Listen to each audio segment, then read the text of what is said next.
Hi, I'm Tom Armbrust, Global Market Manager for Knee Bracing for DJO Global. As a market leader, we're constantly striving to find new and innovative ways to help people like you who possibly have had a knee injury or you're trying to prevent a knee injury. Two common ways you see knee bracing used are to prevent injury and to help you after an injury. A good example of preventing injury is if you watch football every weekend, high school, collegiate, and professional players are running around the field with knee braces on, and they do this to help protect their knees based upon the contact-heavy sport that football is. If you're unfortunate to have hurt your knee, say you've torn your ACL or have other ligament injuries, knee bracing is used to help stabilize your knee and to protect it from everyday stresses and strains. For example, you could walk across the kitchen floor, make a sudden turn to the right or the left, or you could just step off a curb. All those forces may engage your ACL and may have it re-tear. Clinicians prescribe knee bracing to help you during those very vulnerable times of when your knee is not quite stable. What we have right here is DonJoy's newest custom knee brace called A22. And when I say custom, it's custom made just for your knee and your knee only. Two of the biggest things that we see in knee braces is weight and profile are very, very important. And when I talked about innovation earlier, that's what we strive to look at. So we borrowed a little bit from the golf industry and we utilize a material called titanium, which is really strong but also very lightweight. And to help the overall profile of the brace, we've integrated all the liner systems and the strap systems here to make the profile less. So what you really have is a knee brace that's on your knee, protecting you, but you don't know that it's on there, but it is protecting you. Fitting of your knee brace is very, very important because obviously if you're going to do it for preventative reasons or if it's post-injury, having the knee brace on properly makes a big difference. So I've got my friend Nick here, who's recently torn his ACL, unfortunately, and we're going to go through the process of how you put a knee brace on. You ready, Nick? Yes, Tom. All right, here we go. So one thing you want to know, there's a lot of Velcro here. So what may help you when you're taking your brace off is you put the straps back like this on themselves. Kind of back here a little bit. And that way all the Velcro is out of the way. You've got 5 straps on here, right?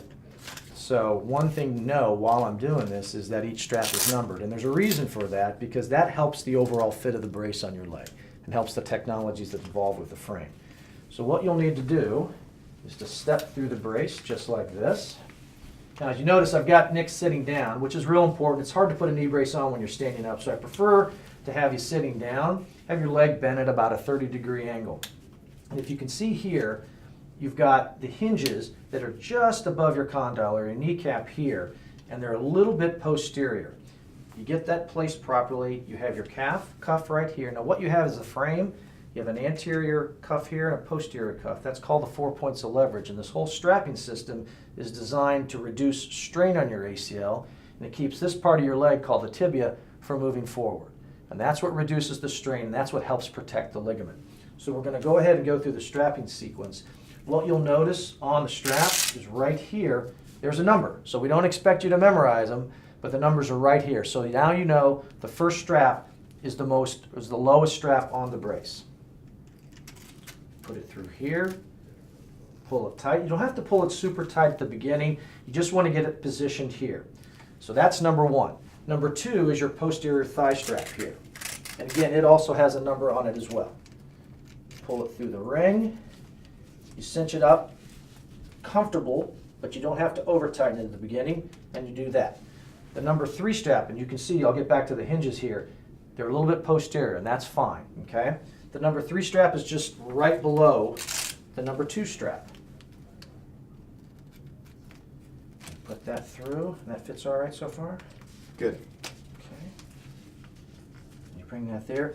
Now the number 4 strap, which is right here, is the most important strap of the brace.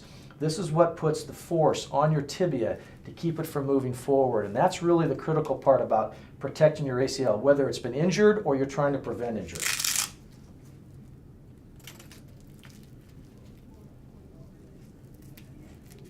That settles right there.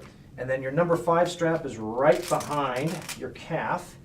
Now one suggestion here that works really well, once you've put this brace on the first time, you probably do not have to disengage this strap a second or third time. That's pretty much set each time. So every time you put the brace on, 1, 2, 3, and 4. Those are the ones you're going to adjust every time based upon your level of activity. All right. So why don't we stand up there for a quick second, see how that fits. Feels good. Okay, so now that we've got the straps put on, so go ahead and stand up, Nick, and then you can kind of test the straps to see if they feel tight enough. Because one of the things that you'll find is that if the straps are too loose, then the brace might move down, what we call migration. So it's always good to get them tight enough so that way the brace is staying in place. One of the things that's really important about knee bracing, as I mentioned about taking stress off the ACL, the hinge that we have here, and it's called force point. What it does is it helps take your knee out of what we call the at-risk position. And that means as your knee goes from flexion to extension, like into full extension, that's when the risk of ACL injury goes up pretty high. This hinge helps dampen you from going into complete extension. So what it does is help protect your knee from getting in that at-risk zone. So when you combine the frame design of 4 points of leverage of reducing strain on your ACL, in addition to the hinge, keeping you out of that at-risk zone, you've got a great level of technology to help protect against ACL injuries. So how do I make sure that my skin doesn't get irritated or break down when I'm running or playing soccer with my brace on?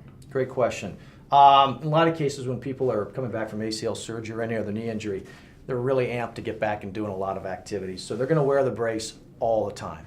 And like with anything, your skin's got to get a little bit used to it. So a lot of cases, people will use a lycra undersleeve, just like this. It just goes right over your knee. It's very breathable, as you can see here, and it helps protect your skin from the liners and sweat and things like that. Now, a lot of folks will decide not to wear it after a couple of weeks because their skin's become accustomed to wearing the knee brace. So it's really it's your choice.